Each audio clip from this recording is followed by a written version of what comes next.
না না না না না না না।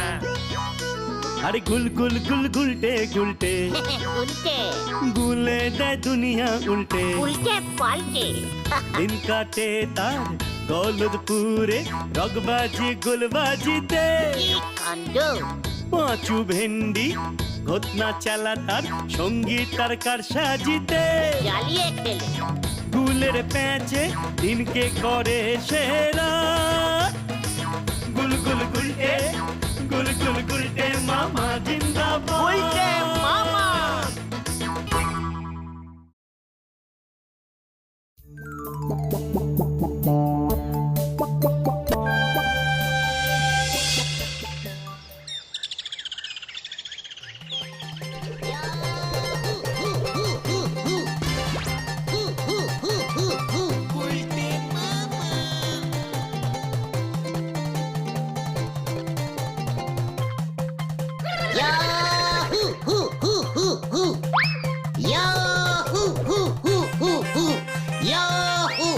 উল্টে মামা এমন বেশে কেসটা কি গো? বুঝলি, সে অনেক দিন আগেকার কথা। আমি তখন থাকতাম হাতুড়ি পোঁতা গ্রামে। হাতুড়ি পোঁতা গ্রামের জমিদার ছিলেন পিসিমার শ্বশুর মশাই, মানে আমার পিসে মশাইয়ের বাবা গগনচরণ। জমিদার গগনচরণ আমাকে দেখলেই খচে যেত, সময় পেলেই আমাকে দিয়ে হাত পাটে পাত। ওই গগনচরণের নেশা ছিল হচ্ছে কুস্তি। কুস্তি? গগনচরণ কি কুস্তিগির ছিল? আরে দূর, না না, ওর দুটো আধ খাওয়া, মানে হাড় গিলে কুস্তিগির ছিল। সারাদিন ওই দুটো কুস্তি লড়তো আর গগনচরণ বসে বসে দেখতো।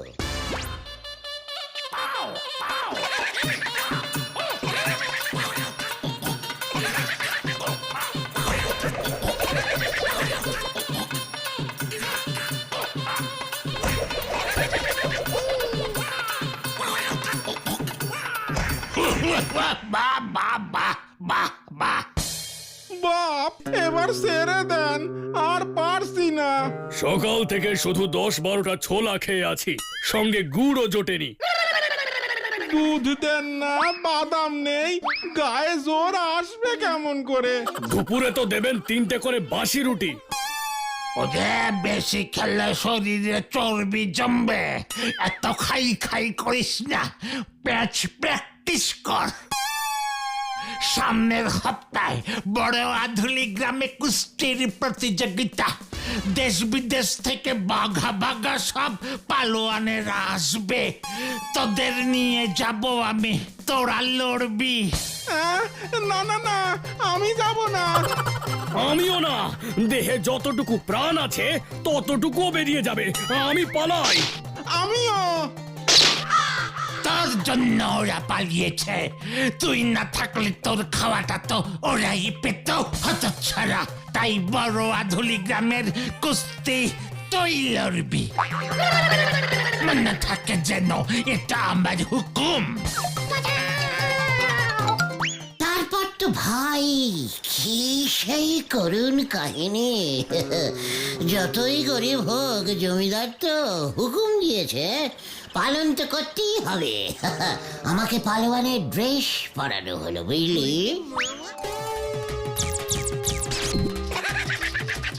ওদিকে পিসিমা তো কেঁদে ভাসাচ্ছে। সবাই জানতো আমি আর ফুল বডিতে ফিরবই না। আমার ঘেঁটিটা ধরে নিয়ে রওনা হলো গগনচরণ। তারপর তুমি সেই কুস্তির প্রতিযোগিতা লড়লে? আমার তো তখন আর কোনো উপায় ছিল না রে ভাই। আমাকে সোজা নিয়ে গিয়ে দাঁড় করিয়ে দিল সে সময়ের 1 নম্বর ভুল পালোয়ানের সামনে। ওরে বাবা, উফ, আমার সে কি কেলটাবুলাস অবস্থা তখন। আমি দেখছি আমার চারপাশে হরিবল হরিবল। আমার সম্বিত ফিরল যখন লড়াইয়ের ঘন্টা পড়ল।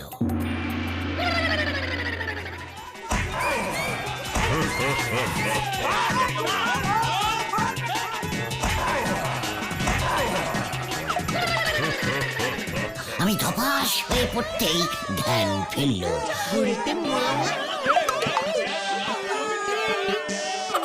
ভুলো পালোয়ান তখন গদার মতো হাত দুটো তুলে আমাকে ধরতে চেষ্টা করছে।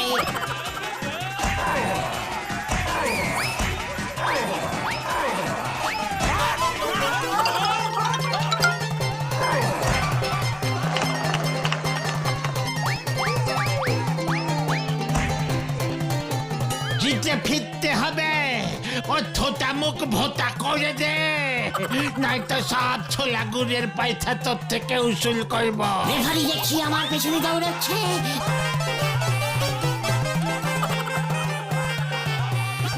আমিও বললাম পুলিশ আর খেলবো না। লড়ে যা।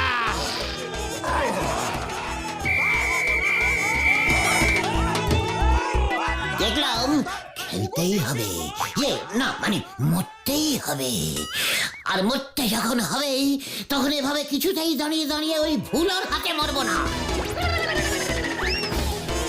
লড়ে যা, ঠ্যাং খোঁজা করে দেব যদি ওখান থেকে না লড়ে পালিয়ে আছিস। লড়ে যা। আমারও হঠাৎ করে একটা বুদ্ধি এলো মাথায়।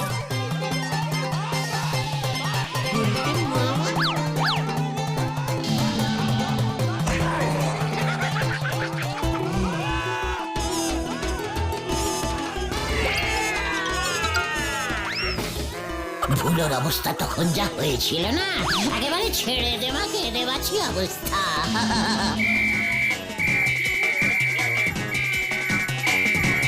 তখন দেখি রেফারি আমার ঠ্যাং ধরে টানছে, আর আমিও ভুলোর গোপ ধরে টানছি, ঠিক এলটা বুলাচ্ছি।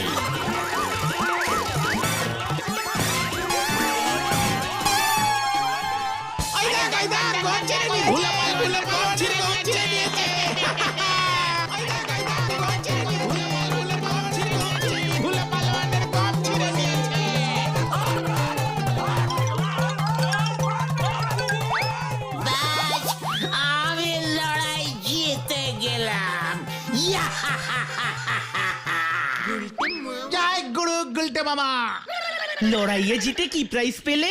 হাতি। হ্যাঁ, ওই হাতি জেতার পর তো সবাই আমাকে হাতি জেতা পালোয়ান বলে ডাকতো। জমিদার গগনচরণ বাড়িতেই একটা পালোয়ান পেয়ে বেজায় খুশি ছিল। তাই মারবার আগে গগনচরণের মাথার পাগড়িটা আর ওর নকল গোঁপটা আমাকে উপহার দিয়ে গিয়েছিল, বুঝলি? নকল গোপ? হ্যাঁ রে ভাইটু, জমিদার গগনচরণের জীবনে একটা আফসোস ছিল। জমিদার হয়েও ওর গোঁপ উঠত না। আবার পাকানো গোঁপ না থাকলে জমিদারও মানাবে না। তাই শহর থেকে এই এই এই গোঁপটা, বুঝলি, কিনে এনে সব সময় পরে থাকতো। শুধুমাত্র ঘুমানোর সময় চশমা আর গোঁপটা খুলে রাখতো। আর সেই গোপ আর পাগড়ি তুমি এখন পড়লে কেন গো গুলটে মামা? আজ সকালে পিসিমার পুরনো ট্রাঙ্কটা খুলেছিলাম, বুঝলি। জমিদার গগনচরণের এই পাগড়ি আর গোঁপটা দেখে ছেলেবেলার কথা মনে পড়ে গেল রে। প্রাণটা হু হু করে উঠল। মনে পড়ে গেল আমি তো সেই হাতি জেতা পালোয়ান। জয় গুলটে মামা। এই গলদপুরের সবার জানা উচিত, বর্তমানে বিখ্যাত আড্ডা মাচাও আন্দোলনের নেতা এই গুলটে চরণ গুহ এককালে ছিল জদরেল হাতি জেতা পালোয়ান। ঠিক ঠিক ঠিক। কিন্তু আমরা সেটা সবাইকে কিভাবে জানাবো গুলটে মামা? আরে দূর, সেটা না ভেবে কি আর বাড়ি থেকে বেরিয়েছি রে? জানি তো তোরা সবকটাই গলদপুরের এক একটা জাম্বো সাইজের বলদ। মন দিয়ে শোন।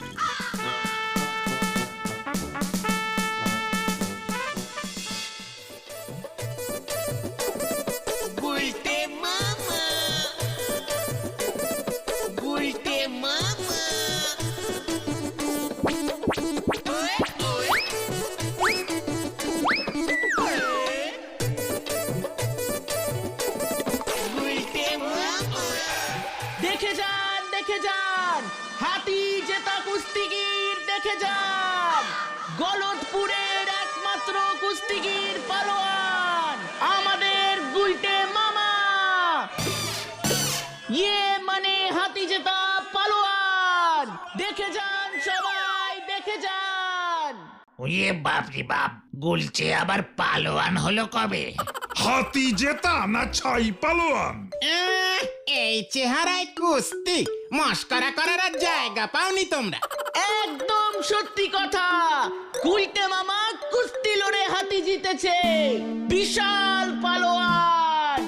দেখে যান, দেখে যান, দেখে যান। ওরে বাপজি বাপ, ওরে বাপজি বাপ, তাই তো বলতেছি এখানে এমন চিৎকার জুড়েছে কে? গুলটে বাবু দেখতেছি সংসদে ঢং মেরে দাঁড়িয়েছে। হাতি জেতা পালোয়ান দেখো নড়াদা।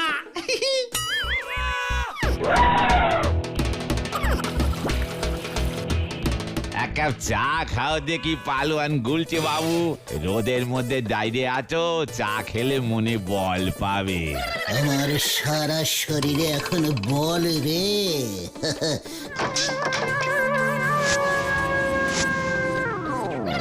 তাও এত করে যখন বলছিস চাটা দে।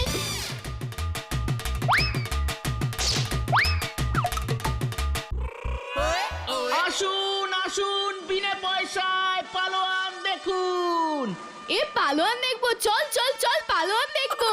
এ পালোয়ান এসেছে, পালোয়ান এসেছে, পালোয়ান দেখবো, পালোয়ান।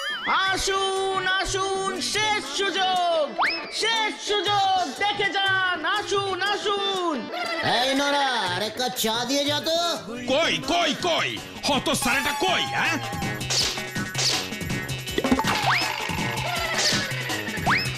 উজবুক আবার স্কুলের মাঠে পড়াশোনা বন্ধ করবার মতলব করেছে। আমি এক্ষুনি বলহরি দারোগাকে খবর দেব। এ কি কেস গন্ডগোল মনে হচ্ছে। ইয়ে, হাতি জেতা গুলটে মামা। গোলটে মামা পালা। চল রে ভাই, অন্য জায়গায় যাই। এই খো, ভাম। বোঝো ঠেলা। এই উজবুক, পালাবি কোথায়? আমি থানায় তোর নামে নালিশ জানাবো রে হতচ্ছাড়া। মানে কথা একই বলছো হে হরিবল? ওই গুলটে হতচ্ছাড়া পালোয়ান হয়েছে, তাও একেবারে কুস্তি লড়া পালোয়ান। কি কাণ্ড! তাহলে আর বলছি কি? মানে কথা এতে তোমার আবার কাণ্ড কি হলো হরিবল? আগে বলো হরি। ওই একই হলো। এ সব কি বলছেন? স্কুলের হেড স্যার নটু বাবু ওই গুলটের নামে নালিশ করেছে, ওকে ধরতে হবে। কিন্তু কোন আইনে ধরবো সেটা তো বুঝতে পারছি না গোবিন্দ বাবু। এই শোনো হে হরিবল, পালোয়ানের কথা শুনে আমার মাথায় মানে কথা একটা মতলব এসেছে। দেখি তোমার জন্য আমি কি করতে পারি। উল্টে পালোয়ানকে এবার মনে হচ্ছে আমার কাজে লাগবে। রাখলাম হরিবল। আগে বলো হরি। কি কাণ্ড! হেড স্যার নটুবাবু যে সত্যি সত্যি আমার নামে থানায় নালিশ করে দেবে সেটা তো বুঝতে পারিনি রে। স্কুলের ক্লাসের সময় নাকি তুমি নষ্ট করেছো। ওই দিন নাকি অঙ্ক পরীক্ষা চলছিল, ছেলেরা নাকি পরীক্ষা না দিয়ে তোমাকে দেখতে ছুটে এসেছিল। কে বলেছিল এই ঘটনাটাকে এত চিৎকার করতে? চাপ বাবা। গুলটে মামা, ও গুলটে মামা, এক্ষুনি চলো, এক্ষুনি চলো, ঝোলা গোবিন্দ তোমাকে ডেকেছে। হোয়াট? গোবিন্দ গুছাই আমাকে কল দিয়েছে? হ্যাঁ, বাবাকে দিয়ে বলে পাঠিয়েছে। বাবা আমাকে বললো এক্ষুনি আমি যেন তোমাকে বলি। একদিকে নটুবাবু, অন্যদিকে ঝোলা গোবিন্দ, আরেকদিকে বলো হরি দারোগা। সবাই একসঙ্গে। আমার পালোয়ান হওয়াটা ওদের সহ্য হচ্ছে না রে। তাহলে কি তুমি যাবে না? আলেবাদ যাবো, আলেবাদ যাবো। ঝোলা গোবিন্দের সঙ্গে বলহরি দারোগার যা ইন্টু মিন্টু সম্পর্ক, কখন আবার কি কমপ্লেন করে দেবে কে জানে। তার থেকে বরং চল শত্রুর সঙ্গে মুখোমুখি সাক্ষাৎ করে আসি। চলো। উল্টে মামা।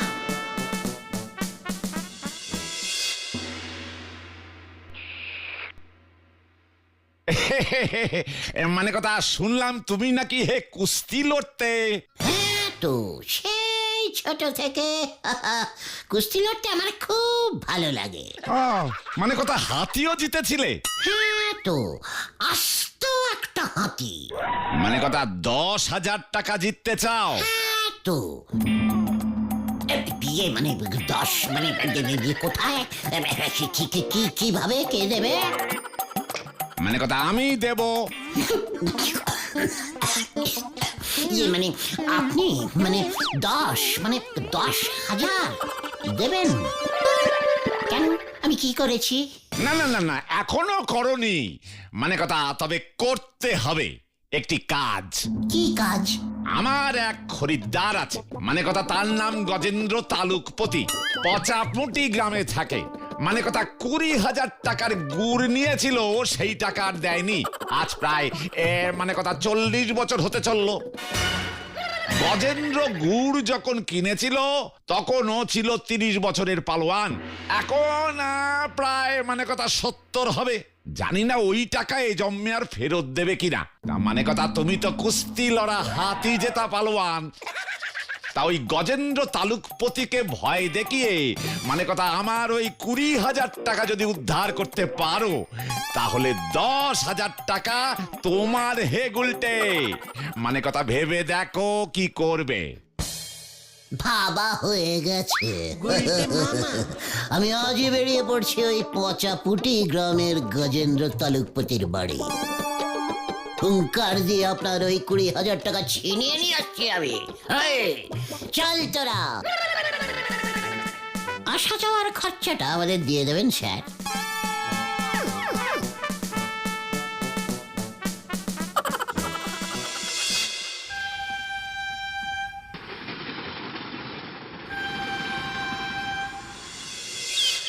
গুলটে মামা।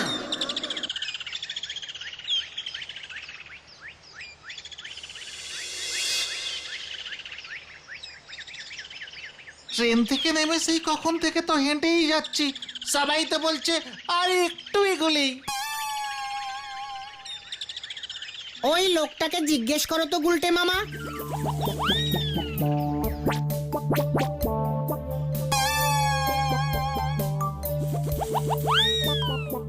এই যে শুনছেন? গুলটে মামা আমাকে ডাকছেন? হ্যাঁ হ্যাঁ, শুনুন তো। এখানে গজেন্দ্র তালুকপতির বাড়িটা কোন দিকে পড়বে বলবেন? একেবারে ঠিক ঠিক বলবেন কিন্তু, নয়তো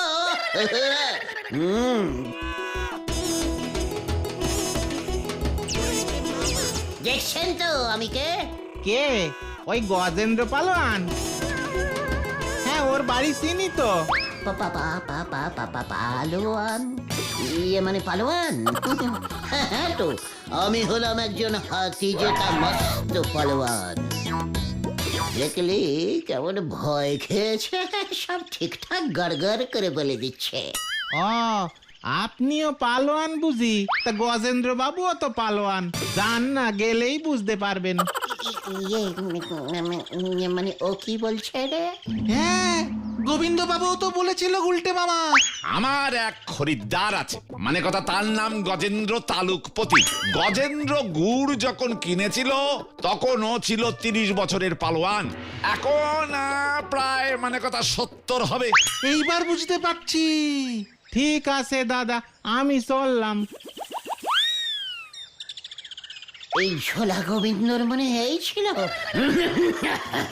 তবে তোরা ভয় পাস না, গজেন্দ্র বাবুর বয়স এখন 70। এটাও ভুলে যাস না, ওই বুড়ো পালোয়ান আমাদের কিচ্ছু করতে পারবে না, বুঝলি?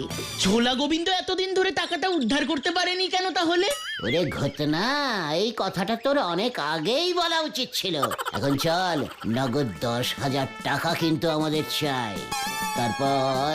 তারপর থেকে আমার নাম হবে 10,000ই পালোয়ান। Follow me.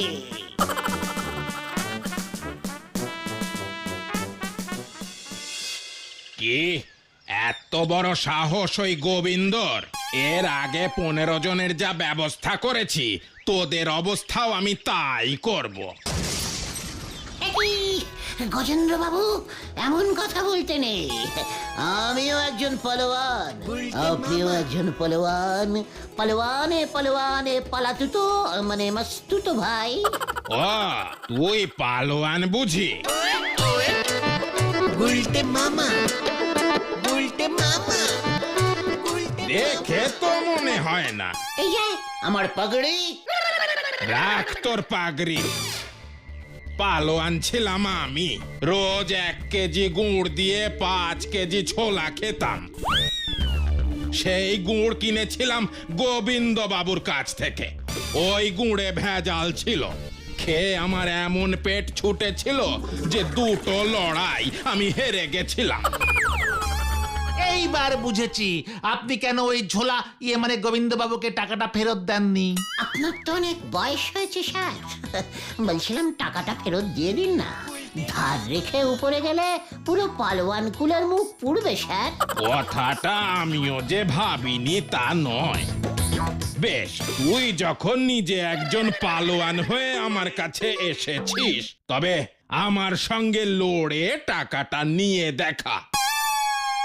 কুস্তিতে জিতলে টাকা তোর। কি রাজি?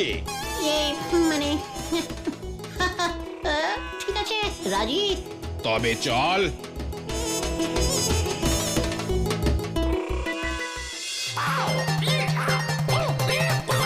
এখনো ভেবে দেখুন স্যার, এই বুড়ো বয়সে কি দরকার এত রিস্কিং নেওয়ার? হাড়গোড় ভেঙে গেলে তো জোড়া লাগবে না। তাই বুঝি? তবে দেখ বুড়ো হাড়ের জোর।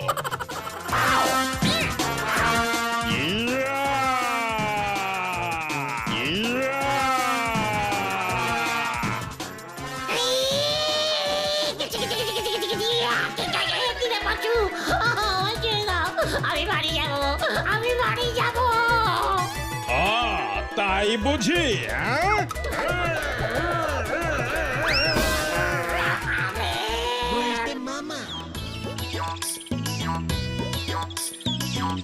সরে যান, সরে যান। হসপিটাল কেস, সরে যান, সরে যান, সরে যান। আমি কি বুঝেছি নাকি রে ওই ঝোলা গোবিন্দ আমাকে এভাবে ফাঁসাবে? এই পুরো প্ল্যানটাই ওই হেড স্যার নটু বাবু, বলহরি দারোগা আর গোবিন্দ বাবু মিলে করেছে গুলটে মামা। আমি নিশ্চিত।